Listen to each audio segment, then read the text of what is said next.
नमस्कार। चलिए आज चलते हैं बेंगलोर के जेपी नगर इलाके में, जहां वेंकटेश और गौरम्मा अपनी मां के साथ एक अच्छी खासी जिंदगी जी रहे थे। देखिए, इस परिवार ने बहुत मुश्किलें झेली थीं, लेकिन अब सब कुछ पटरी पर आ गया था।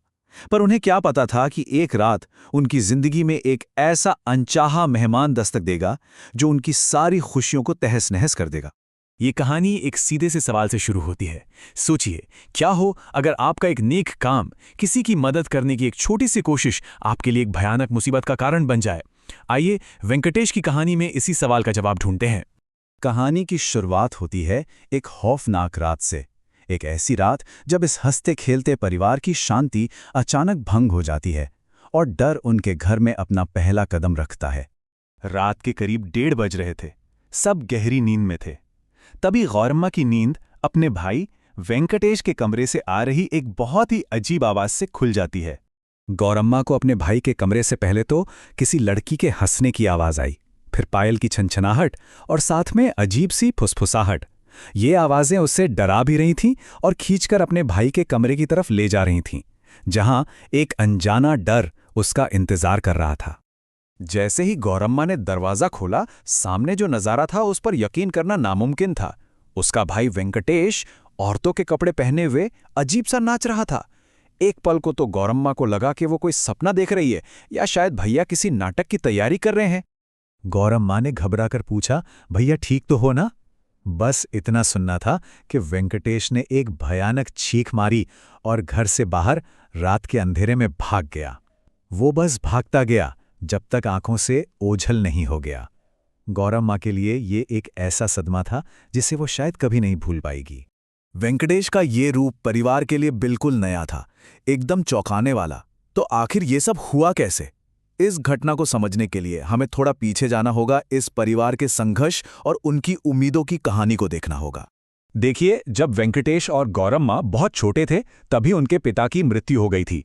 मां ने अकेले ही बहुत मेहनत करके दोनों बच्चों को पाला। बच्चे बड़े हुए तो उन्होंने भी मां का हाथ बटाया। वेंकटेश रिक्शा चलाने लगा और गौरम्मा एक दुकान में काम करने लगी। जिंदगी धीरे धीरे पटरी पर लौट आई थी और अब तो परिवार वेंकटेश की शादी की तैयारियों में खुशी खुशी लगा हुआ था। लेकिन उन्हें नहीं पता था कि ये खुशियां बस कुछ ही दिनों की मेहमान हैं। अगली सुबह जब मां और बहन की आंख खुली तो उन्होंने वेंकटेश को हॉल में नीचे गद्दा बिछाकर सोते हुए पाया, जैसे कुछ हुआ ही न हो। जब मां ने रात की घटना के बारे में पूछा तो उसने साफ इनकार कर दिया। उसे कुछ भी याद नहीं था। और फिर ये तो जैसे हर रात का सिलसिला ही बन गया। दिन में वेंकटेश वही सामान्य मेहनती लड़का होता, परिवार का सहारा। लेकिन रात होते ही वो कोई और बन जाता था। घर से भाग जाता, अजीब हरकतें करता और सुबह उससे कुछ भी याद नहीं रहता था। ये परिवार के लिए एक जीती जागती पहेली बन गई थी, जिसका कोई हल नजर नहीं आ रहा था। तीसरी रात का मंजर तो और भी ज्यादा भयानक था। इस बार मां ने खुद अपनी आंखों से वेंकटेश को देखा। अजीब सा मेकअप, टूटी हुई चूड़ियां, खून से लथपथ कलाइयां, और वो बस नाचे जा रहा था। अब मामला हद से बाहर जा चुका था। मां ने हिम्मत जुटाई और उस अनकहे सच का सामना करने का फैसला किया। एक मां के लिए अपने बेटे को इस हाल में देखना दुनिया का सबसे बड़ा दर्द था, लेकिन अब उसे अपने बेटे को किसी भी कीमत पर बचाना था। वो दौड़कर पूजा घर से कुमकुम लाईं, उसे वेंकटेश के माथे पर लगाया और जोर जोर से मंत्र पढ़ने लगीं। फिर उन्होंने हिम्मत करके उस शक्ति से सवाल करना शुरू किया जिसने उनके बेटे के शरीर पर कब्जा कर लिया था। मां के सवालों के जवाब में वेंकटेश के जरिए उस आत्मा ने बोलना शुरू किया। उसने बताया कि यह सब कुछ एक हफ्ता पहले शुरू हुआ था, जब वेंकटेश अपना रिक्शा चला रहा था। उस दिन कुछ ऐसा हुआ था जिसने वेंकटेश की जिंदगी हमेशा के लिए बदल दी। उस दिन वेंकटेश ने एक बहुत परेशान, रोते बिलखते बुजुर्ग जोड़े को उनके घर छोड़ा। जब वह वहां पहुंचा तो देखा कि घर के बाहर भीड़ लगी है। उसे पता चला कि उनकी बेटी ने आत्महत्या कर ली है।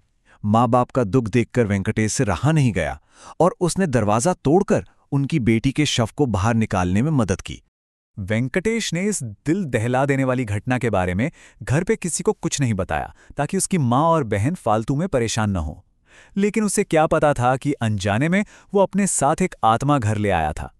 उसकी नेकी ही उसकी सबसे बड़ी मुसीबत बन गई थी। अब कहानी अपने अंत की ओर बढ़ती है, जहां आत्मा अपनी आखिरी इच्छा जाहिर करती है और परिवार को इस संकट से निकलने का एक रास्ता मिलता है।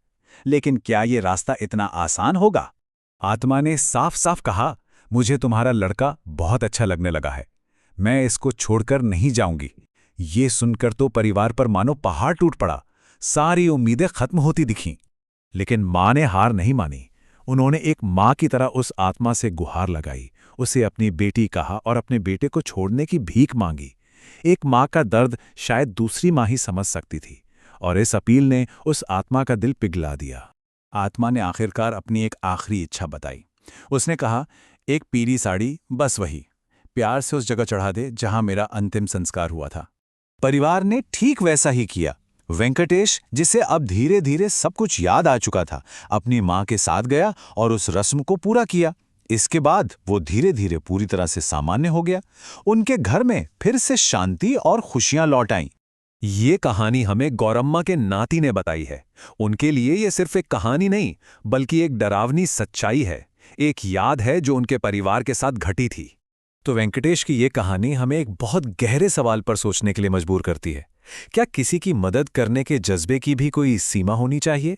एक नेक काम के इतने भयानक अंजाम भी हो सकते हैं, ये सोचना भी मुश्किल है। वेंकटेश ने तो सिर्फ इंसानियत दिखाई थी, लेकिन उसे इसकी इतनी बड़ी कीमत चुकानी पड़ी।